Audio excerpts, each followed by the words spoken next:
Nasa anong estado na po tayo sa pagbabakuna? Tingnan natin ang infographic ng Simultaneous Vaccine Administration. Talaga naman pong inuna natin ang A1, A2 at A3. At ang plano po natin hanggang katapusan ng Mayo ay A1, A2, A3. Pero pagdating po ng third quarter, beginning June or possibly a bit earlier po, hanggang A4 at A5 ay mababakunahan na rin natin. Sabay-sabay na po yan. Kaya nga po hinahanda na natin yung ating mga mega at minsan giga vaccination centers.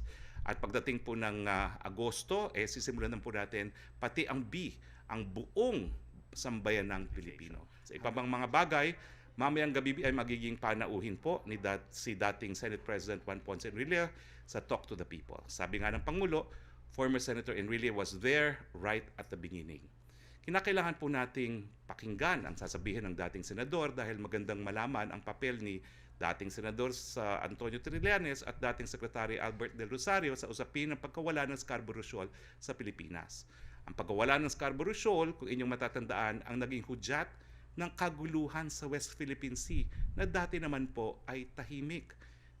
Hintayin po natin mamaya kung ano ang sabihin ni dating Senador Enrile. Pero ngayon po, okay, makakasama natin po ngayon si Dr. Gap Legaspi, ang Medical Director ng PGH, dahil alam po natin na kagabi ay nagkaroon po ng sunog dyan sa PGH at importante po ang PGH dahil ito po talaga ang puntahan ng mga mahihirap na Pilipino kapag sila'y nagkasakit.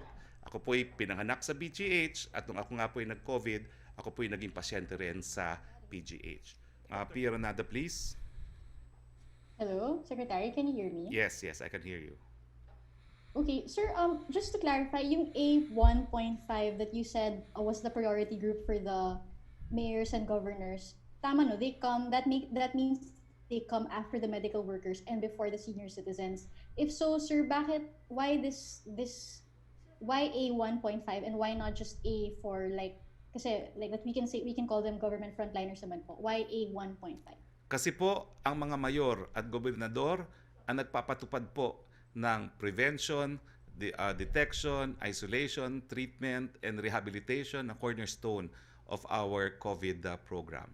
Sila po nagpapatupad ng localized lockdown. Sila po nagpapatupad ng vaccination. Sila po talaga ang ating instrumento dito sa paglaban natin sa COVID-19. They may not be doctors, but they are equally frontliners dahil lahat po ng strategiya natin ang humaharap po ang mga lokal na opisyales, si Mayor at si Governor. Okay. And then, sir, second question, just on the President's statements in Maguindanao last week, he was talking about his big disappointment with the fact that there's been a new spate of violence in BARM. Does he hold the Bangsamoro Transition Authority responsible for these incidents of violence? And in connection with that, is the President still supportive of the bid of the BTA to extend the transition period? Unang-una, hindi po niya sinisi ang BARM.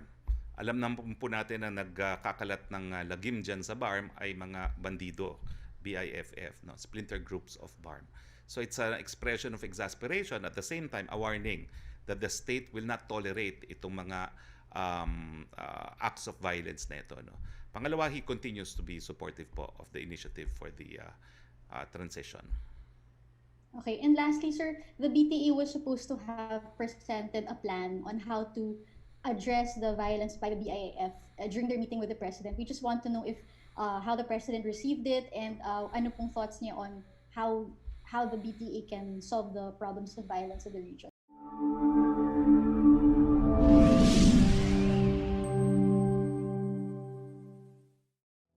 Magandang tanghali, Pilipinas. Usaping bakuna muna po tayo, no? Halos 3 milyon na po or 2,959,829 doses ang na-administer as of May 15, 2021, 6 p.m. ayon po sa National Task Force. Nangunguna pa rin po ang mga A1, Workers in Frontline Health Services. No? Tignan po natin ang graphics ng mga nabakunahan na from A1 to A4. Makikita nyo po na sa A1, sa first dose, meron na tayong 1,215,974. Sa ating mga seniors, meron na po tayong 589,943. Sa ating mga merong comorbidities o yung A3, 430,525.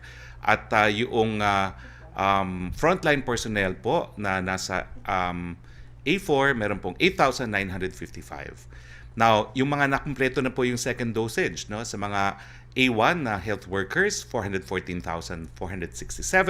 Sa ating mga seniors, 82,999. Sa ating mga may comorbidities, 216,774. At sa ating A4 na mga frontliners, economic frontliners ay 192.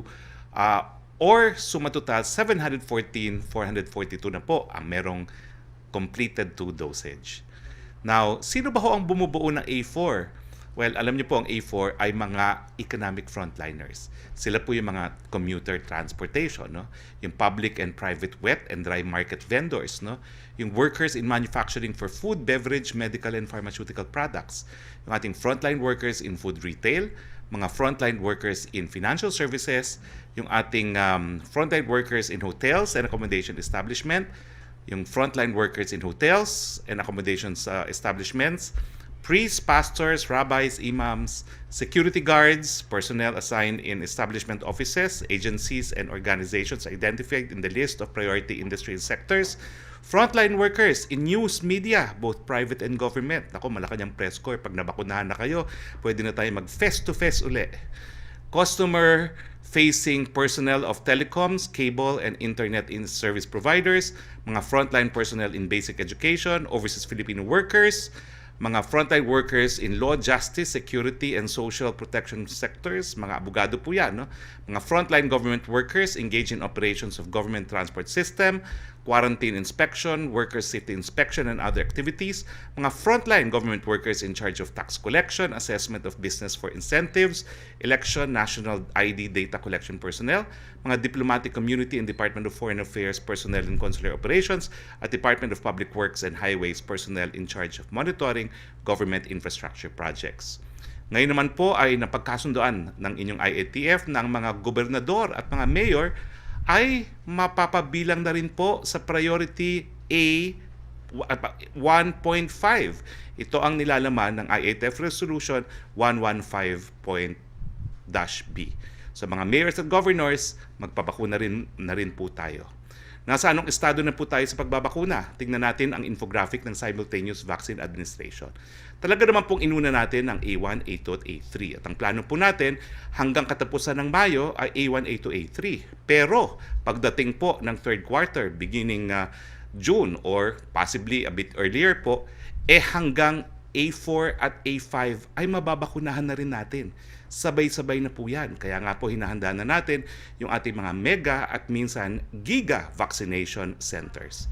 At pagdating po ng Agosto, sisimulan na po natin pati ang B, ang buong sambayan ng Pilipino hanggang ma-achieve po natin ang herd immunity dahil magkakaroon na tayo ng mga bakunadong between 50 to 70 million by the fourth quarter of 2021.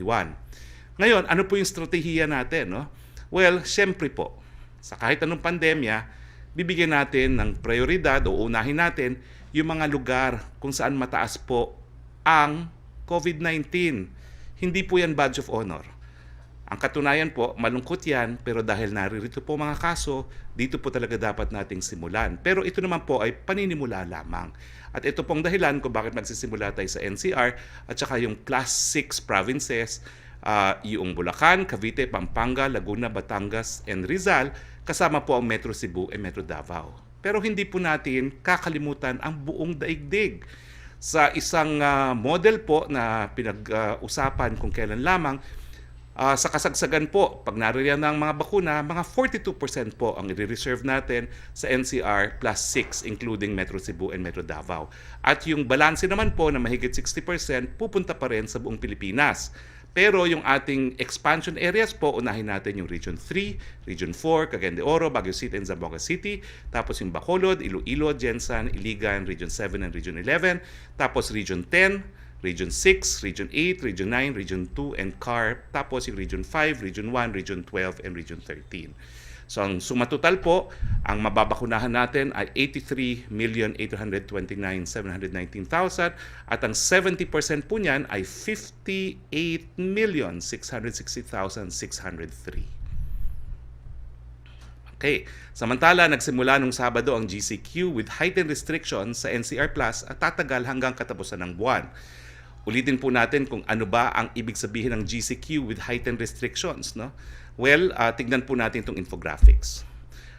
Meron po tayong baghagyang pagbukas ng ekonomiya, bagat hindi po ito katumpad ng mga binuksan na nating ekonomiya sa ilalim ng ordinaryong GCQ.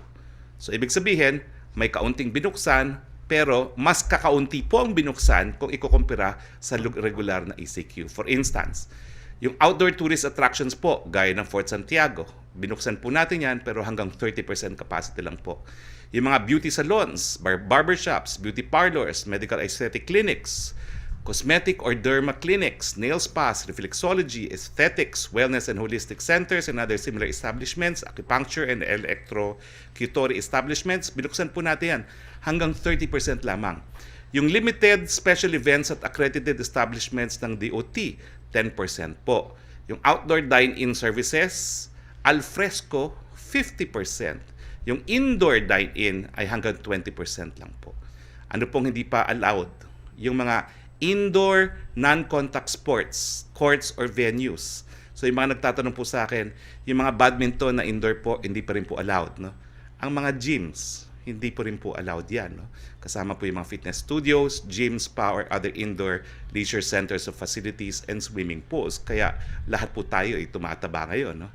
Indoor visitors or tourist attractions, libraries, archives, museum, galleries, and cultural shows and exhibits ay hindi pa rin po pinapayagan. Yung venues for meetings, incentives, and conferences and exhibitions, hindi pa rin po pinapayagan. Yung entertainment venues, yung mga bars, concert halls, and theaters, bawal pa rin po. Yung recreation venues, gaya ng internet cafes, billiards, halls, arcades, amusement parks, fairs, playgrounds, kiddie rides, at iba pa, hindi pa rin po yan pinapayagan. So ang ating strategiya po, unti-unting pagbubukas kasi ang hinaharap po natin ay mga new variants na mas mabilis kumalat, mas nakakahawa at meron pa pong banta na double mutants no, na galing po sa India. So sa GCQ with heightened restrictions, allowed naman po yung non-contact sports na outdoors. No? Kaya po, pagsama na po yung mga games at saka scrimmages, basta outdoors po. Ang religious gatherings po natin, allowed po tayo hanggang 10%. Yung populasyon po, nananatili po na under 18 and over 65, manatili muna po tayo sa ating mga tahanan. Bakit po? Kasi lalong-lalo na yung mga seniors, kayo po ang merong pinakamalaking banta sa COVID-19. Pero ang transport naman po, lahat naman po yan ay operational, no? Subject to strict minimum health standards. COVID-19 updates naman po tayo. Ito po ang ranking natin no, in relation to the rest of the whole world. No? Sang-ayon po ito sa Johns Hopkins. Number 24 ang Pilipinas po pagdating sa total cases. Number 29 po tayo pagdating sa active cases. Number 136 po tayo sa cases per 100,000 population. At number 92 po tayo sa case fatality rate na nanatili po sa 1.7%. Salamat po sa ating mga medical frontliners. Meron tayong 5,790 na mga bagong kaso ayon sa May 16, 2021 datos ng DOH. Walang sawa kaming nagpapasalamat sa magagaling, masisipag at dedicated na medical frontliners dahil patuloy ang pagtaas ng mga gumagaling. Nasa 1,069,868 na po ang bilang ng mga nag-recover. Samantalang malungkot naman natin binabalita na 19,191 ang biniwan ng buhay dahil po sa coronavirus. Nakikiramay po kami, 1.68 po ang ating fatality rate. Ito naman po ang kalagayan ng ating mga ospital. No? Bumubuti po talaga ang ating healthcare utilization rate. Unahin natin sa National Capital Region. 57% na lang po ang utilize sa ating mga ICU beds. No? 42% na lang po ang utilize sa ating isolation beds. 47% na lang po ang utilize sa ating ward beds at 46% na lang po ang utilize sa ventilators. Sa buong Pilipinas, 58% po ang utilization natin ng ating ICU beds, 43% ang isolation beds, 47% ang ward beds, at 40% utilize ang ating mga ventilators. So wala pa po tayo sa moderate risk sa lahat ng ating healthcare utilization. Sa iba pang mga bagay, mamayang gabi ay magiging panauhin po ni si dating Senate President Juan Ponce Enrile sa Talk to the People. Sabi nga ng Pangulo, former Senator Enrile was there right at the beginning. kinakailangan po nating pakinggan ang sasabihin ng dating senador dahil magandang malaman ang papel ni dating senador sa Antonio Trillanes at dating Secretary Albert Del Rosario sa usapin ng pagkawala ng Scarborough Shoal sa Pilipinas. Ang pagkawala ng Scarborough Shoal, kung inyong matatandaan, ang naging hudyat ng kaguluhan sa West Philippine Sea na dati naman po ay tahimik. Intayin po natin mamaya kung ano ang sabihin ni dating Senador Enrile. Pero ngayon po, ito mga larawan ng Scarborough Shoal na hindi ko po napakita isa-isa. Ito po ay galing sa isang expedition ng aking dating institute na pinangunahan, yung Institute of International Legal Studies ng UP Law Center. Ito po yung ilan sa mga bato na permanently above water sa Scarborough Shoal. Yung Rock A, balikan natin sa Rock A. Tapos ito po yung Rock B. Nako, ilang mga empleyado po yan ng UP Law Center na nakipag-post-post. Wala pa pong selfie noong mga panahon na yon. Rock C, meron pong marker ang NAMRIA doon, no, na ikinabit. No? At Rock D. Yan. Now, ulitin ko po, no? Bagamat ito po ay parang maliit, ito po ay isla dahil ito po ay, or rocks na tinatawag because it is permanently above waters and can generate up to 12 nautical miles of territorial sea. Now, bago naman po nagkaroon ng konfrontasyon noong 2012, tahimik naman po usaping West Philippine Sea. Pero matapos po yung kontrobersiya sa nakalipas na administrasyon, unang-una, nawala po sa atin ang Scarborough Shoal. Noong mga panahon na yon, pinagbawal ang ating mga mangingisda na makapaghanap buhay dun sa boro na ginagawa na nila panahon pa ng kanilang mga ninuno. Pero ngayon po, sa patakaran ng ating presidente, pinapayagan na po muli silang mangisda. Uli po, ang importansya na malaman ang katotohanan kung ano nga bang pangyayari, kung bakit nawala sa atin ang posisyon ng Scarborough Shoal ay magiging subject ng pag-uusap ni Presidente at ni dating Senate President JPE. At huwag niyong kakalimutan bilang ganti ng China nga doon sa ating arbitration, ibig sabihin, yung Scarborough Shoal incident din ang naging dahilan kung bakit nagkaroon po ng mga base militar ngayon ang China doon sa mga artificial islands na karamihan po ay kabahagi na ating exclusive economic zone. Ilan po dito ay yung Fiery Cross Reef, tapos po yan yung 27, ayan po ang larawan. Pagkatapos po, nandyan din po yung McKinnon Reef, at nandyan din po yung tinatawag na Mischief Reef, although ito po 1995 pa nawala sa atin, pero nagkaroon po ng ganitong struktura matapos po yung kontrobersiya sa Scarborough Shoal. Okay, makakasama natin po ngayon si Dr. Gap Legaspi, ang Medical Director ng PGH, dahil alam po natin na kagabi ay nagkaroon po ng sunog dyan sa PGH, at importante po ang PGH dahil ito po talaga ang puntahan ng mga mahihirap na Pilipino kapag sila'y nagkasakit. Ako po'y pinanganak sa PGH at nung ako nga po'y nag-COVID, ako po'y naging pasyente rin sa PGH. Dr. Gap Legaspi, ano ba ho ang pinagmulan nitong sunog sa PGH kagabi? The floor is yours, Dr. Legaspi. Good morning, Secretary Roque. Ang investigasyon po ay ongoing pa. Ang ating Arson Division ng Bureau of Fire is working on the case. Pero ang paglalahad ng mga pangyayari points to a possible faulty electrical wiring or circuit breaker. No? So wala pa pong final, pero yun po ang initial na findings ng ating mga investigador.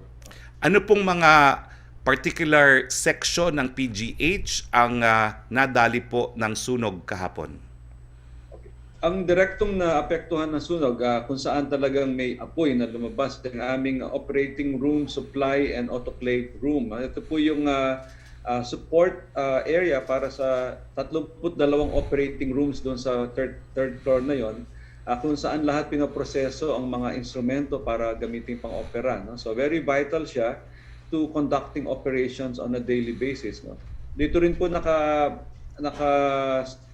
store ang aming mga supplies for surgery tulad ng mga linen, tulad ng mga drapes at mga gowns, no? At ang mga iba pang requirements for surgery like chemical disinfectant. So malaking, hindi man siya malaking area, it's a very vital part of the operation. So natigil po ang operasyon sa halos 30 kwarto na nagdidepende sa sistema na to. So, but thankfully, the rest of the operating room complex were spared of direct flames. Ang nakaka-apekto po yung mga kapal na usok na umabot doon. So siyempre po, bagamat ang sunog ay nandyan sa area ng operating room, naapektuhan din yung ibang mga wards at mga floors ng hospital. So unahin ko na po, no, yung nabalita po na yung mga babies, at dyan po kasi ako pinanganak, no, binandel at in-evacuate. No? So ilan po yung mga bagong silang nasanggol na ating na-evacuate, at saka siyempre po, importante, yung mga COVID na pasyente, dahil dyan po ako na-confine, no, sa isang COVID floor. Apektado ba ho yung 6th floor kung saan ako na-confine? So ang mga babies po na kaya naapektuhan ng mga newborn babies kasi nasa 4th floor yung nursery at yung neonatal intensive care unit. So ang usok po ay napakakapal at madaling kumalat hanggang 7th floor, no? Nasa 3rd floor hanggang 7th floor at bumaba sa lahat ng pavilion na malapit doon, no? So linikas po ang nursery at neonatal ICU. I think almost 30 babies were affected, or 33 were affected. At dahil po sa kasensitibo ng kondisyon ng iba, nung gabi din po yun, kagabi, nalipat yung 10 sa Santa Ana Hospital. So para hindi sila magdelikado sa sitwasyon na temporary staging area sa labas ng PGH, minabuti na ating mga pediatricians, ilipat sila nung gabing din yun sa Santa Ana Hospital at malaking pasalamat namin doon. So yung mga iba naman po stable na at nabalik na sa nursery ulit at sa pediatric wards. Yung inyong pong nasabing COVID ward, ayun po yung mga 5th, 6th, and 7th floors. Malaking bagay rin po na kumukonti na ang pasyente. So I think there were around only 30 patients or 34 patients ng COVID sa area na yun na kailangang ilikas. At nailipat naman po sila sa area ng ibang COVID area sa hospital, sa ground floor, at sa bagong bukas na emergency room na kinonvert namin ng COVID area temporarily. No? So, may mga konti pong temporarily na halo sa open area pero hindi lumapit. No? Hindi po sila nagdikit sa mga non-COVID areas while waiting for the preparation of the emergency room complex para ma-house temporarily COVID patients. So, but for now, lahat po sila bumalik na sa mga kanya-kanyang mga wards. Well, marami po siguro hindi nakakaalam na ang PGH po, bagamat ito ay pinupuntahan ng mga mahihirap para magpagamot, ay hindi po pinupondohan ng national government kung hindi ng UP system, no? Pero Doc Legaspi, please confirm this, nung bago po akong Spox, nagkaroon po ng tulong ang ating presidente sa PGH, bagamat ang budget niya ay nanggagaling sa UP PGH, no? Na social fund, na galing po sa Presidential Social Fund, no? Okay. Pero sa ngayon po, magkano po yung Presidential Social Fund? Ang alam ko po, ang na-arrange natin dati, malaki, 100 million, no? Kaya lang po hindi magamit ng PGH, no? Dahil yung sa tinatawag na absorptive capacity. Magkano pong ginagamit ang PGH galing po sa Presidential Social Fund? Okay. Ang naging regular na monthly support po na umabot ng 25 million po. So that's substantial to our operations. Subject to liquidation and renewal of contract. Sa ngayon po, hinihintay naming ma-renew yung contract for the succeeding months to come. Pero in the past years, 25 million naman po ang naibibigay at ito po'y diretsong pumupunta sa suporta sa mga pasyente. Opo, pero kung kailangan nyo pa ng mas malaki, talaga naman si Presidente, ang binibigay sa inyo, 100 million. No? Kayong sumuko. Pero ito pong nasunog, nakarating na po ang DPWH, no? At ang sinabi sa akin ng DPWH at saka ni Secretary Charlie Galvez at ni Secretary Vince Dizon na nangyari na dyan, na DPWH daw po ang magpapagawa sa lalong mabilis sa panahon yung mga nasunog na bahagi ng hospital. Tama ba ho ito? Tama po ito, pero hindi ko kumpletuhin pa ang analysis ng mga engineers ng DPWH, but for now, I think may mga questions sa structural integrity, kaya importante po talagang mga specialista ng DPWH makita ito. And malaki pong pasalamat namin na maagang intervention ng ating mga secretaries para ma-correct yung mga infrastructure problems po. And at I'm sure mas mabilis magagawa ito pagka Nandiyan na si Secretary Villar and Secretary Galvez and Secretary Dizon. May panawagan din po ng mga donasyon, no? Ano-ano po muli ang mga bagay-bagay na po pwedeng i-donate po ng publiko sa PGH kung gusto po nila mag-donate? Nung panawagan po ng donasyon ay nung height ng ating kakulangan kahapon at nung nakarang araw.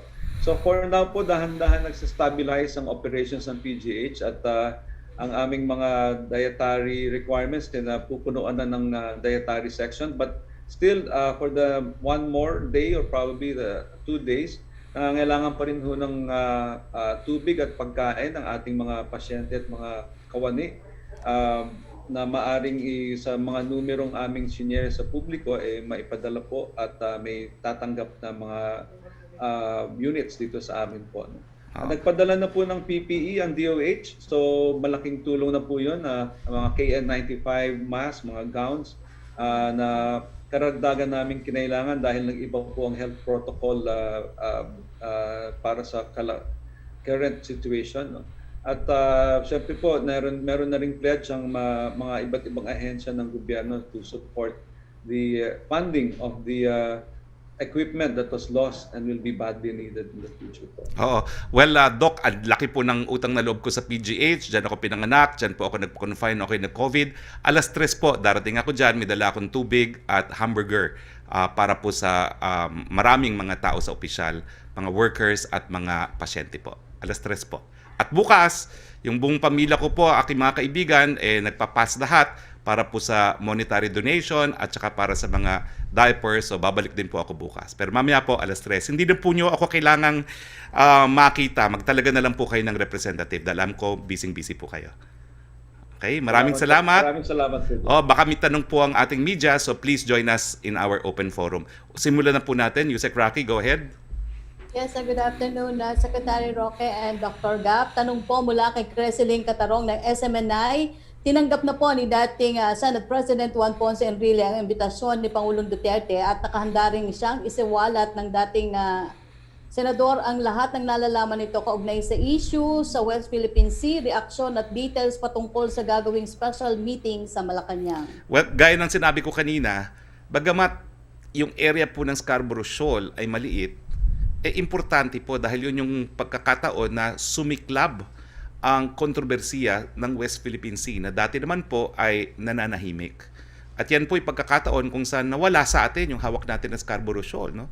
Alam nyo, yung aking kinuwento nga sa dati pa, no? Yung beginning ng 1900s, nagkaroon pa nga ng desisyon ng Korte Suprema sa isang banggaan ng barko, no? Na ebidensya na talagang tayong may titulo dyan sa Scarborough Shoal. Pero nawala. So ang mga tanong na hindi pa nasasagot, sino talaga ang nagsabi, nag-order na ang Philippine Navy at Coast Guard ay umatras? Bakit kaya naging arbitrator ang mga Amerikano? At dahil nga po sa karanasan ni JPE, bakit hindi sumaklolo ang mga Amerikano despite the fact na meron tayong Mutual Defense Treaty? At syempre po, malaman natin anong opinyon ng dating Senate President na naging kalihim din ng Department of National Defense pagdating sa usaping Mutual Defense Treaty at VFA. Pero ang mensahe po talaga natin, bagamat mainit ngayon ang usaping West Philippine Sea, hindi po ganitong kainit ang West Philippine Sea kung hindi po dito sa pangyayari ng Scarborough. Kinakailangan naman para malaman ng tao kung ano talagang kasaysayan, sino ang dahilan kung bakit nawala sa atin ang Scarborough Shoal at bakit naging ganitong kainit ngayon ang usaping West Philippine Sea.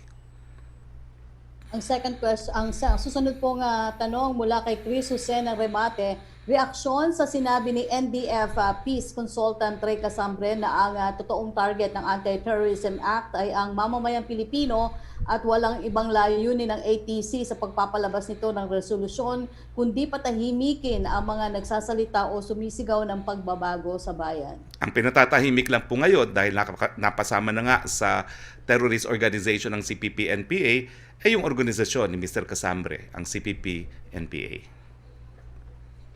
Thank you, Secretary. Ang susunod na magtatanong ay si Mela Lesmoras, please, of PTV4. Hi, good afternoon, Secretary Roque at kay Dr. Legaspi. Sir, unahin ko lang yung sa PGH kay Dr. Legaspi. May I ask, ano po yung magiging epekto ng sunog na bilang COVID-19 referral hospital po ang PGH? Makaka-apekto po ba yung sunog sa ating pagtugon sa COVID-19? At Secretary Roque, ano pong reaksyon ni Pangulong Duterte nung nalaman niya yung naging sunog? Ano po yung immediate help ng Malacanang sa nangyari? Si Dr. Legaspi po muna. Doc? Dr. Legaspi, are you still there? Sorry, Yeah. ano po yun? Yung tanong po Dr. ano? Gap. Go ahead, Mela. Opo, tanong ko lang po, Dr. Gap, kung anong epekto ng sunog bilang COVID-19 referral hospital ang PGH. Paano po ito makaka-apekto sa inyong pagtugon sa COVID-19? Wala naman pong malaking epekto dahil ang ating COVID facilities ay hindi directly affected either by the flames or yung mga dependency dito sa area na nasunog. No? So tuloy-tuloy po ang ating pagtanggap ng COVID patients, pero humingi po ako ng isang araw lang kay Yusek Vega na titigil muna namin ang pag-transfer hanggat na-stabilize ang paglipat ng pasyente at ang amoy ng usok, kasi kahit papano may amoy pa rin yung mga wards eh. So, kini-clear up namin yung mga areas na may amoy pa ng usok bago namin punuin pa ng pasyente. So, itong araw lang na to, baka hindi makakalipat ng mga pasyente. But by tomorrow, we will resume accepting COVID patients to PGH. So, wala pong malaking pagbabago except yung isang araw na paghahanda lang ulit. Well, yung tanong mo naman, Mela, no? Dr. Legaspi has confirmed na nung ako po'y bagong Spox pa, talagang sinimulan ni Presidente na offer ng 100 million a month para po sa PGH dahil alam nga niya, puntahan niya ng mga mahihirap. Pero dahil nga po limitado naman ang absorptive capacity, ngayon po 25 million a month ang nagagamit. So ang presidente po, Doc Legaspi, kung anong kailangan nyo, sabihin nyo lang. Because dati na siya nag-offer na mas malaking halaga. So kung anong kinakailangan po ngayon para ma-repair ang mga damage, pwede pong itap yung Presidential Social Fund dahil yan po ay dati na pong in-offer sa PGH. So yan po yung unang-unang reaction ng Presidente at pinapunta nga po niya kaagad no, yung ating MTF, si Secretary Galvez, Secretary Vince na nanggaling na po dyan sa PGH at syempre po top priority ng DPWH yung pagre-repair ng mga na-damage sa PGH. Dahil nga po kinikilala natin na ang PGH talaga is the premier, not only the premier teaching hospital in the country but also importante po sa buhay ng mga mahihirap na Pilipino. And on COVID-19 naman po, sir, can you just elaborate? Ano po yung inaasahan natin magiging epekto sa ekonomiya at kalusugan nito nga GC restrictions at and dun variant tumataas pa rin. Ano matutugunan pa rin kahit na nag-G with heightened restrictions? Walang strategiya, oo. Oh, nawawala ka, Mela, but I got the gist of your question. No? Ang strategiya po talaga natin, unting-unting pagbubukas ng ekonomiya. Pwede po tayo nag-GCQ kaagad, pero baka naman po mabaliwala yung sakripisyo na naman natin ng 2 linggong ECQ at isang buwan na MECQ. So, ginawa po nating heightened GCQ at kung mapapansin nyo, kaunti lang talaga ang ating binuksan dahil we want to preserve the gains. No? So, yan po ating strategiya ngayon. The goal is still total health. Wag naman po na dahil pinababa natin ang COVID-19 cases, napakadami naman po ng nagugutom. So alam po natin marami pa rin nagugutom hanggang hindi natin binubuksan ng tuluyan ng ekonomiya, pero minimize din po natin yung hanay ng mga nagugutom. Opo. And panghuli na lamang po, Secretary Roque, about nga dun sa magiging pagharap ni dating Senador Juan Ponce Enrile mamaya. Bukod po sa West sinausapin, ano po ba yung mga inaasahan natin tatalakayin pa sa Talk to the People later? Well, ang mga constant themes naman po ngayon ay usaping Mutual Defense Treaty, usaping VFA, at usaping sino ba talaga dapat sisihin dito sa kontrobersiya ng WPS at anong pinakamagandang polisiya na ipatupad ng ating Pangulo, no? Hindi naman po gospel truth siguro ang sasabihin ni former Senate President JPE, pero dahil nga sa napakatagal niyang karanasan bilang Secretary of National Defense, alam niya po yung mga pangyayari dahil alam niyo naman na itong Kalayaan Group of Islands ay inappend din sa ating bansa sa pamamagitan ng 50-50-96 nung panahon ni Presidente Marcos, kung saan yung mga panahon na yon, kung di ako nagkakamali, Defense Secretary na po si JPE. Opo, quick follow-up lang po, Secretary Roque, and may final question. Sa ngayon po ba, kasi I understand ito na rin yung tinatakbo ng mga nakaraan yung thing, you compare the situation sa West Philippines, this administration and yung mga nakaraan po? Hindi ko nakuha yung question mo. Basta ako, linilinaw lang natin, hindi po nawala ng teritoryo ang Pilipinas sa administrasyon ni Presidente Duterte. Hindi po niya isinuko ni kailanman ang soberenya at wala pong basihan ang mga paratang ng mga kritiko na dahil nga sa polisiya ni Presidente na isulong ang mga bagay-bagay sa relasyong Pilipinas at China na po pwedeng isulong at isang tabi itong kontrobersiya nito, ay wala po sa kanyang mga ginagawa ang paglabag sa soberenya at ng sovereign rights ng ating bansa. Okay, thank you so much po, Secretary Roque, at kay Dr. Captiga. Maraming salamat, Mela. Balik tayo kay Yusek Roque, please. Yes, Secretary, tanong mula kay Laila Salaveria ng Inquirer para po kay Doc Legaspi and kay Spox na rin. Nag-follow up lang po siya tungkol dun sa PGH. Paano daw po, what will the government do to address the needs of new COVID patients, especially those with severe cases? Doc Legaspi, ang narinig kong sabi ni Doc Legaspi, one day lang naman siyang humingi ng reprieve sa pagtatanggap ng COVID patients. But Doc Legaspi, can you... Yes, but tuloy-tuloy lang po. We stand committed with our COVID role as COVID Referral Center po. But as I said, just for today, para lang mabakante pa yung mga ibang lugar at safe silang mailagay sa mga areas na. Kasi may huling check namin, may amoy pa ho ng smoke.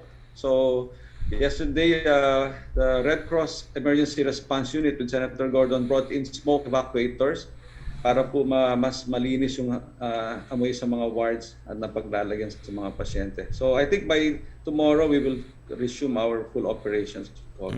Now, si Dr. Legaspi has to join the meeting, I think, with the NTF, if I'm not mistaken. No? So, Asek, pwede bang unahin na natin lahat ng tanong para kay Doc Legaspi? Lahat yung mag-zoom, pwede nyo na bang itanong niya ngayon ang mga tanong nyo? At lahat ng mga submitted questions for Doc Legaspi, pakitanong na po. Tapusin na po natin si Dr. Legaspi in 5 to 7 minutes. Go ahead, Yusek Roque. Yes, yung second question po ni Laila Salaveria, how will this fire affect the healthcare capacity in Metro Manila? Well, on my part po, hindi naman po masyado, no, dahil kung nakikita nyo po, hindi pa nga po tayo nasa moderate risk, no, because ang last figure po natin ay in Metro Manila, we have 57% utilization of ICU beds and 42% utilization of isolation beds lamang po. Opo. From Rose Novenario ng Hataw, ano daw po ang reaksyon ng Malacanang sa red tagging sa Office of the Student Regent at tulong kabataan na nag-oorganisa ng donation campaign para sa PGH? Tingin ko naman po sabihin nyo sa amin kung sino nagre-red tag kasi ang UP-PGH nga po ay kabahagi ng UP system. So it's only logical na yung UP Student Regent, gaya ng akin sinabi na tumutulong din ako dito sa donation drive ng UP-PGH, ay hihingi ng tulong. So sabihin nyo lang po sa akin kung sino yung nagre-red tagging and we will call their attention. Pero I reiterate, pwede ba ho yung mga questions kay Dr. Legaspi muna kasi may pulong po siya sa NTF. Yes, Secretary, yun lang po muna sa... Okay, roll call dun sa mga magzo-zoom. Melo Acuña, Trisha Tirada, Pierre Nada, questions for Dr. Legaspi, please. Yeah, good afternoon, Secretary. My question for Dr. Legaspi is forward-looking. What measures have you or in your pipeline to prevent dislocation of patients? Meron po ba kayong programa para maiwasan yung dislocation ng mga pasyente sa paggamutan? Ito pong long-term program ng PGH po is actually to increase its bed capacity. Hindi po kaagad dadami ang pasyente, pero dadami ang lugar para sa pasyente. That's why in our master planning, meron nung 2 buildings that will be coming up soon. No? Ang isa po ay mag-uumpisa within the month, ang groundbreaking. to limit to prevent the overcrowding in our wards, no? Ang mga wards po ng PGH, 36 lang ang design na mailagay doon. Ngayon po, maabot ng 60 ang iba. So, the displacement happens because there's less space for them. So, the future, the additional bed space will allow us to move patients more comfortably also for them. Yeah. Opo, samantala po na ilipat ninyo yung mga bagong silang, yung mga sanggol. Paano po ninyo tinugunan yung paglilikas naman ng mga ina dahilan sa kailangan din ng breastfeeding? So yung mga mothers po remain with us, no, dito sa aming OP ward. Marami po kasi sa kanila positive yung mothers, no, kaya nandito pa yung baby. Yung aming pong milk banking is a very active program of PGH. I think we have the biggest milk bank in the country. At ito po ay kasabay naming pinadala sa mga babies sa Santa Ana Hospital. So tuloy-tuloy naman po ang linkage. Ang breast milk po tuloy-tuloy na pinadadala sa kanila through that linkage. Yeah. Pahabol ko na rin, Doc Legaspi. You mentioned in an interview previously, no, na mga 30 to 50 million yung napinsalang kagamitan. How do you plan to replenish the equipment? You may have the cash, but where will you buy the equipment? So we already made our surveying of the market, no? Meron pong mga available na units na maaari naming mabili. Kaya ang aming pong strategy is to overcome government procurement procedures, maybe purchase them on an emergency basis so that we can equip the hospital again. Pero hindi po namin sila malalagay sa pinangyarihan ng sunog dahil nga po kailangan pang i-renovate yon. So we have designated 2 areas in PGH where we can put this sterilizing equipment and maybe be able to install at least 3 in the coming month. Thank you very much, Doc Legaspi. Thank you, Secretary. Okay, wala na tayong katanungan kay Dr. Doc Legaspi. And Doc, ang huli kong mensahe po galing sa ating presidente, ask and you shall receive. Alam niyo naman po, dati-rati pa, kung anong kinakailangan ng PGH ay handang ibigay ang presidente galing po sa kanyang Presidential Social Fund. Ulitin ko po, mag-designate lang po kayo ng representative. I will be there at 3 for water and merienda for about 1,000 frontliners and patients. Maraming salamat, Dr. Legaspi. Maraming salamat din po sa inyo lahat. Pagpatuloy po natin ang ating open forum. Yusek Roque, please.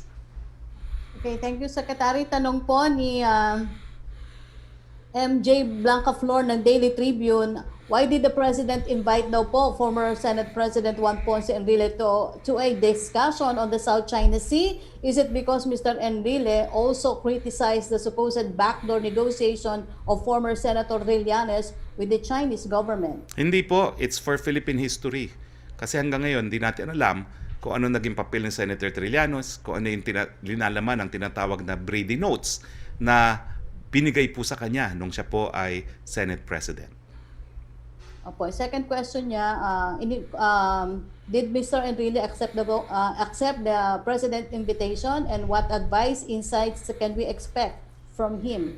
Siyempre po, tinanggap kasi inanunsyo na namin na darating siya, no? At yun nga po, we need also his insights, no? Dahil siya po ang longest serving Secretary of National Defense na ating bansa, at during the Marcos administration po nagsimula yung PD 1596, no? Yung pagkabit sa Kalayaan na island group sa ating teritoryo. Thank you, Secretary. Punta tayo ulit kay Melo Aquino for other questions, please. Yeah, Secretary Harry, I hope the PGH fire is an isolated incident. But forward-looking, will there be programs from the government through the IATF and the Department of Health na magkaroon ng networking ng mga ospital in cases of emergency? God forbid, magkaroon ng lindol, magkaroon ng pinsala, ang mga gusali.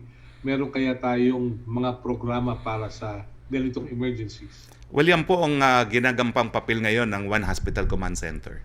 We are treating all the hospitals as part of one command nga, no? At least for COVID purposes. At nakita naman po natin na because of this, nagkakaroon ng mas malapit na kooperasyon sa mga ospital at naging dahilan kung bakit yung mga bagong silang sanggol ay nailipat kaagad sa Santa Ana Hospital. No? So I think this is one good thing that came out of this health emergency, yung closer cooperation amongst all hospitals, private or public. Wala na pong distinction ngayon. Basta ang hinahanap natin espasyo para sa mga nagkakasakit. What about the assessment of the structural integrity of hospital buildings? Will the government take a lead role in checking how safe these buildings are? Well, nung ginawa po yung mga buildings na yan, lahat po yan ay dapat nag-comply dun sa building code, at ang building code po natin, lalo na sa mga hospitals, are intended na yung mga hospitals will be the last building standing even in case of an earthquake. So, ganyan katindi po yung requirements for building a hospital. Pero of course, it's subject of course to regular assessment, no? At ang ginagawa nga po ng DPWH ngayon, ina-assess ang structural integrity ng buong building ng PGH dahil nga po dito sa sunog neto. Yeah, I hope we can also get the update from DPWH as to the assessment of other buildings aside from PGH. Thank you, Secretary. Maraming salamat po. Salamat. Yusek Roque again. Yes, from Heidi Sampang of DZAS, League of Provinces of the Philippines President and Marinduque Governor Velasco has called on the national government to send more vaccine in the provinces, especially those placed under MGCQ. Velasco is aware of the limited vaccine supply in the country, but he still saw the need to add more vaccine supplies in the MGCQ areas to provide more protection to the people. Reaction daw po. Huwag po kayo mag-alala, no? Tama po si Governor Velasco. Hindi naman po natin sinasabi na balibasa nagkakaroon tayo ng focus areas na NCR plus 6, Metro Cebu at Metro Davao, hindi na makakakuha yung rest of the country. Sa isang simulation po na napresenta lately lamang, up to 42% of all vaccines po ang ilalaan sa NCR plus 6 provinces, Metro Cebu and Davao. Pero clearly, yung 58% ay i-distribute pa rin po sa buong bansa. Dahil nga po, we are not safe unless all of us are safe. Kaya lang po, yung prioridad, it's because alam naman po natin, ito talaga yung hotspots for COVID-19, which is not a badge of honor po, no? It really is just an answer to a fact, to a medical fact. Second question niya, nagtataka ang isang grupo ng magsasaka, Federation of Free Farmers, sa ginawang pagpirma ng Pangulo sa EO 135 o bawas buwis sa rice importation dahil wala naman daw emergency sa usapin ng supply ng bigas sa bansa. Nila sampal sa mga magsasaka ang pagbaba ng taripa sa rice imports sa 35% sa loob ng isang taon mula sa 50% at 40%. Hindi sana pinangunahan ng palasyo ang Kongreso sa usaping taripa at buwis sa bigas. Well, siguro po sinisiguro lang natin na sapat po ang ating magiging supply ng bigas. Kasi siguro po sa lahat ng ating kinakain, we can afford na magkulang tayo sa ilan pero hindi po pwede sa bigas. At nakita nyo naman po, no, napakatindi po nitong panahon na tag-init na ito. So hindi po natin po alam kung anong epekto nito sa ating mga pananim na palay, pero I'm sure meron pong epekto yan. Now, kung papansin nyo naman po, from 40 naging 35. So maliit lang naman po yung taripa na ibinaba. Hindi po ganun kalaki. No? So ito po ay just to ensure na itong adverse consequences ng climate change ay hindi magdudulot ng kakulangan sa ating supply ng bigas. Thank you, Secretary. Okay, Trish Tirada for other questions, please. Hi, good afternoon, Spox.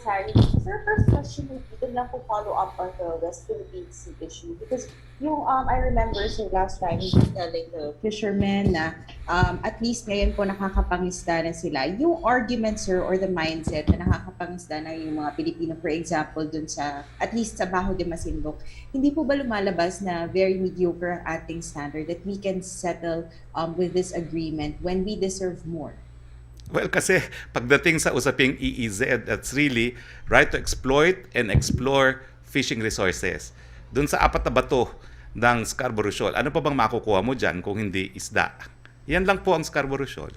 So, what else do you want there kung hindi po pangingisda? So, wala pong mababaw doon sa ninanais natin. Talaga naman pong importante ang Scarborough Shoal sa mga mangingisda na taga Luzon dahil mga ninuno pa nila ay nangingisda na dyan. At yan nga po yung naging desisyon ng Arbitral Tribunal, no? Na merong acquired traditional fishing rights ang lahat, hindi lang pong Pilipino, kundi ang mga Chino at mga Vietnamese din. Sir, do we still see the value or see any benefit in complying with the declaration of the Code of Conduct of 2002 when China itself is keeping on building structures? And are we also capable, would we be able to create our own structures to keep hold of our territories kung gano'n naman po yung nangyari? And or at least through yung outposts na pinopropose ni SND before po?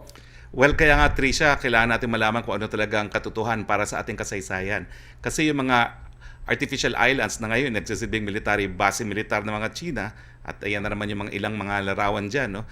Nangyari naman po yan bilang kasagutan ng China doon sa kontrobersiya na sinimulan ng nakalipas na administrasyon, no? Dati-dati hindi po ganyan ang mga struktura dyan. Hindi po sila base militar, no? Meron lang mga very modest improvements, and in the coming briefings papakita ko po yung then and now, no? Yung now po is after the controversy of the Scarborough Shoal. Kaya importante pong balikan talaga yung panahon ng ating kasaysayan dyan para mailinaw at wag na wag niyong ituro na ang Presidente Duterte ang nagkompromisa ng soberanya ng Pilipinas, dahil hindi po totoo yan. Babalik at babalik tayo sa kasaysayan, sa katotohanan. On another topic, dun lang po sa vaccination, are we seeing the impact or the effect of vaccination at this time?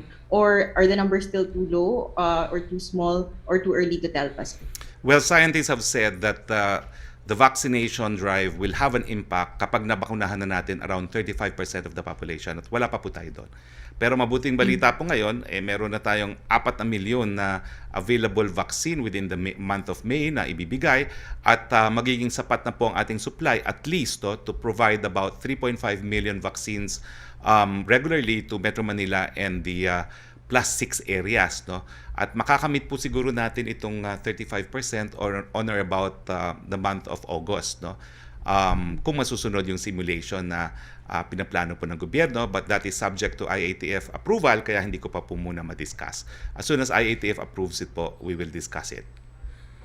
Sir, bukod po dun sa ating formula na, for example, the growth rate, the daily attack rate, tas yung healthcare utilization rate, is the IATF also setting a standard or a goal in terms of, for example, sir, kung kailan mag-GCQ na fully yung Metro Manila or MGCQ in terms of the number of vaccines?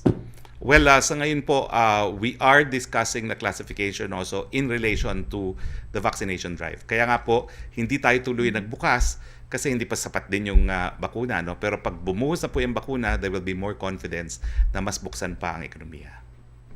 Alright, thank you very much, folks. Thank you very much, Trish. Back to you, Sec. Roque, please. Yes, Secretary, tanong ni Pia Gutierrez ng ABS-CBN. Pareho po sila ng tanong ni Ivan Mayrina ng GMA News. Reaction sa San Beda alumni is asking President Duterte to retract his public statement on the hashtag West Philippine Sea and uphold the Philippine Constitution. Ang follow-up naman po ni Ivan Mayrina, may signature drive na inilusad si dating Justice Carpio ang ilang mga pahayag ng Pangulo, partikular halimbawa itong scrap of paper mark tungkol sa arbitral ruling, bagay na sinugundahan po ng San Beda alumni. Alam niyo po, ang papel ko po bilang spokesperson para linawin nga ako anong sinabi ng Presidente, no? Nung sinabi niya when the China was in possession of West Philippine Sea, totoo po yun, but he was referring to Scarborough Shoal. Kasi lahat ng binanggit niya when he mentioned West Philippine Sea, kadikit yung pangalan ni Secretary Albert. Meaning, he was referring to the loss of Scarborough Shoal at yung katotohanan na kontrolado ngayon ng China yung Scarborough Shoal. Yung sinabi niya, it's a piece of paper, kasi nga po, gaya ng sinabi ko, under international law, unless meron kang Chapter 7 collective security measure, wala talagang pamamaraan para patupad yan, no? You can only hope that China, as a member state of the UN and as a permanent member of the Security Council, will of course comply with its obligations under international law. But beyond that, talagang wala pong ibang pamamaraan, no? So ilagay po natin lahat yan sa konteksto, at perhaps sa lingwahe ni Presidente, he may not be as accurate, pero consistent po ang sinasabi niya. So yung China in control of West Philippine Sea, that refers to Scarborough. Yung it is a piece of paper, it's because under international law, wala pong established enforcement mechanism. Ang second question ni Pia Gutierrez, the government earlier projected that COVID cases will go down to only 4,000 cases per day by May 15 due to the implementation of stricter of community quarantines. But cases right now are around 6,000 or 2,000 more than the projected number. How does the palace regard this? Saan kaya nagkulang? What is the government's target number of cases by the end of the month? Well, that's the nature po of projections. They remain as projections. You can never tell. Kasi hindi po natin alam talaga kung ganong mas nakakahawa itong mga new variants. We are in new territory at kaya nga po nag-iingat tayo at unti-unti ang pinagbubukas natin ng ekonomiya kasi nabalita nga po, nandito na yung Indian variant pero wala pa namang, thank goodness, no? Wala pa namang impormasyon na ito'y community acquired na, no? So kinakailangan maging konserbatibo tayo sa pagbubukas ng ekonomiya. Pero yun po, no, siguro yung model na ginawa dati, that was based on the prevalent variant na galing po sa Hong Kong, no? At we don't know enough of the UK variant. Talaga po siguro mas mabilis kumalat itong UK variant nito. Ang third question ni Pia, the DILG says prevention and not contact tracing is the weakest link in our pandemic response. Does the palace agree? How do we intend to strengthen this? I'm not in a position to disagree kasi pinakamabuti po talagang pamamaraan ay yung mask, hugas at iwas, which is components ng prevention, at ngayon pong nandyan ang mga bakuna, isama na natin ang bakuna. Okay, thank you, Secretary. Pia Renada, please. Hello, Secretary, can you hear me? Yes, I can hear you. Okay, sir, just to clarify, yung A1.5 that you said was the priority group for the mayors and governors, tama no, that means they come after the medical workers and before the senior citizens. If so, sir, why A1.5 and why not just A for kasi that we can call them government frontliners naman po. Why A1.5? Kasi po ang mga mayor at gobernador ang nagpapatupad po ng prevention, detection, isolation, treatment, and rehabilitation na cornerstone of our COVID program. Sila po nagpapatupad ng localized lockdown. Sila po nagpapatupad ng vaccination. Sila po talaga ang ating instrumento dito sa paglaban natin sa COVID-19. They may not be doctors, but they are equally frontliners dahil lahat po ng strategiya natin ang humaharap po ang mga lokal na opisyales, si mayor at si governor. Okay. And then, sir, second question, just on the president's statements in Maguindanao last week. He was talking about his big disappointment with the fact that there's been a new spate of violence in BARM. Does he hold the Bangsamoro Transition Authority responsible for these incidents of violence? And in connection with that, is the president still supportive of the bid of the BTA to extend the transition period? Unang-una, hindi po niya sinisi ang BARM.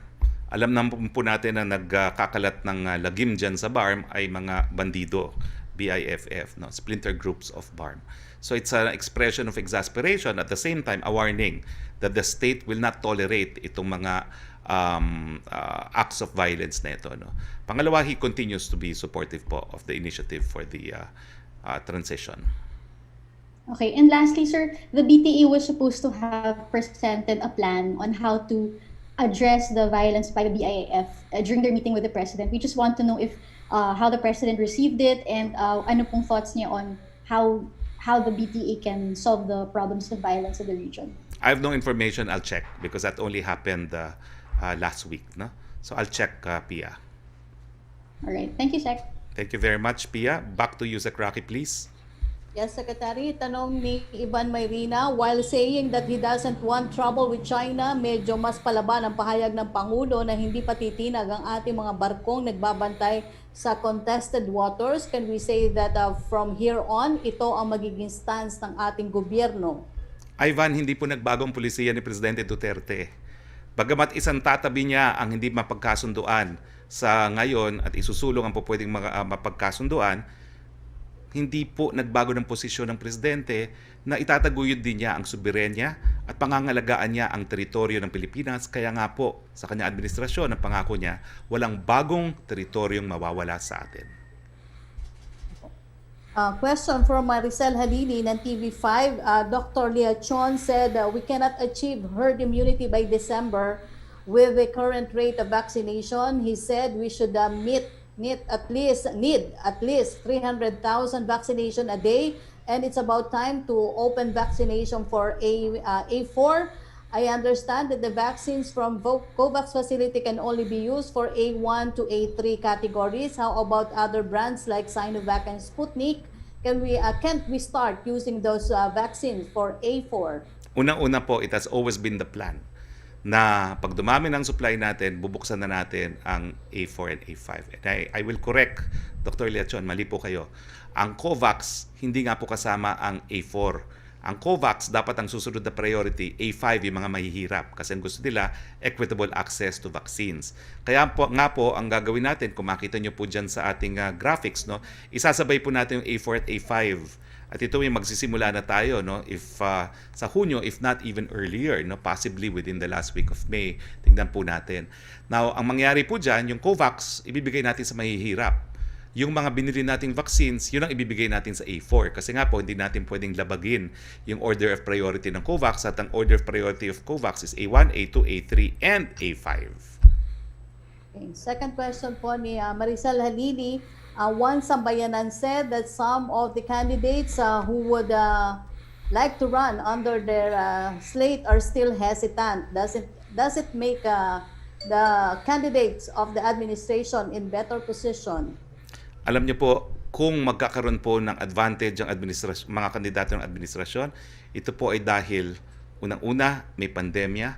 Pangalawa, nakita nila na ginawa ng lahat ng gobyerno. At pangatlo, it will really depend doon sa vaccine rollout. Pero sa tingin ko po, makakamit natin yung nananais natin na better Christmas, no? At yan po talaga ang problema ng mga kandidato ng oposisyon. Ngayon po, nagdadasal nga sila na huwag tayo maging matagumpay dito sa vaccine rollout para silang manalo. Huwag naman pong ganun. Kinakailangan bilang Pilipino, kapit-bisig po tayo. Pagdasal po natin na kahit sila yung oposisyon, magtagumpay itong ating vaccine deployment. From Chris Jose of Remate, ayon po sa interpretation ng OCTA, 77% daw yung positivity rate sa Puerto Princesa, Palawan. Ayon po sa interview kay OCTA fellow Guido David na dahil umano ito sa mababang testing sa syudad at sinabi niya na sa bawat 10 matitest doon, 8 ang nagpupositibo sa COVID-19. Ang tanong po, ano po ang tulong na ibibigay ng national government? Isa sa ilalim ba sa mas mahigpit na quarantine status ang syudad? In fact po, inakyat po ang quarantine na classification ng Puerto Princesa dahil nag-apila po ang kanilang mayor, no? Ngayon po sila po ay nasa GCQ, dati po sila ay nasa MGCQ. So kung kinakailangan pa po ng additional testing, alam ko naman po madaming testing facility na dinala sa buong probinsya ng Palawan itong si Governor Pepito Alvarez, no? Siguro po pwede rin nilang hiramin yung capacity ng mga karatig na lugar sa Puerto Princesa kung kinakailangan ng mas maraming PCR o ipadala sa ibang mga facilities yung kanilang nakukuhan test. Pero kung talagang kinakailangan, I'm sure si testing SAR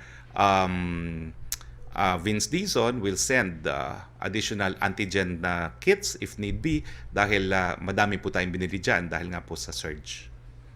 Opo, from Evelyn Quiroz na Filipino Mirror, your recent statement that the Julian Felipe Reef was outside the Philippines' exclusive economic zone drew the ire of several senators and DFA Secretary Teodoro Locsin. Where did you get your data of information that the Julian Felipe Reef is outside our EEZ? I cited po a specific paragraph of the arbitral award na nagsasabi na it falls within territorial sea. Ang issue lang po, sinong may titulo dun sa mga rocks that can generate territorial sea. It did not come from me. I have a primary source, the decision of the Hague Arbitral Tribunal. Opo, from Kylie Atienza ng Business World, will the President certify as urgent the proposed measures seeking to extend the term of Bangsamoro Transition Authority by another 3 years? Umuusad na po yan. No? At ang importante, palaging inuulit ni Presidente ito, no? Bagamat he can certify anything as urgent, kapag naman ang Kongreso hindi talaga convince, mahihirapan din po. Alam niyo po, lilinawin ko, yung certification of urgency, it only means hindi na dadaan sa separate reading yung yung second and third reading, no? Hindi na mag-aantay ng enrolled bill. Kinakailangan kasi i-print yan bago butuhan. Pero kapag certified urgent, hindi na po dadaan sa ganung proseso. Isang butuhan na lang. Pero kung talagang walang suporta, problema pa rin. No? Although, of course, the certification itself will be a signal na importante sa administrasyon to. Pero ang sa mulat-mula, ang sinasabi ni Presidente, respetuhin din natin yung right to self-determination ng lahat ng mamamayan dyan sa area na yan. Kaya kinakailangan makipag-unayan sa mga senador, makipag-unayan sa mga representante ng mga probinsyang apektado. Opo, from Abel De Leon ng Manila Bulletin, how long daw po ang quarantine for a fully vaccinated visitor from the US and other protocols? Hindi pa po nagbabago. Lahat po mandatory 10 days facility quarantine, and the remaining 4 can be home quarantine under strict supervision of the local government unit. Okay, thank you, Secretary Roque. Yun na po yung mga nakuha nating questions. Okay, again for Evelyn, no, kinote ko po yung lampas na, yung specific paragraph ng ruling, at ito po ulit pinapalabas ko, akit pa kung ano yung specific paragraph. Yan. Ayan po. Paragraph 1203B3. Yan po ang aking primary source. As an academic for 15 years, I always I'm guided by primary sources with my conclusions. At yan po ang aking primary source. Okay, maraming salamat Yusek Roque. Maraming salamat kay Dr. Gap Legaspi. Maraming salamat sa ating mga kasama sa Malacanang Press Corps. At maraming salamat sa inyong lahat po sa patuloy ninyong pagtangkilik sa ating presidential press briefing. Sa ngalan po na inyong Presidente, Rodrigo Roa Duterte, huwag po kayong mawawala mamayang gabi dahil importante na balikan ang nakalipas na makarating po tayo sa ating patutunguhan.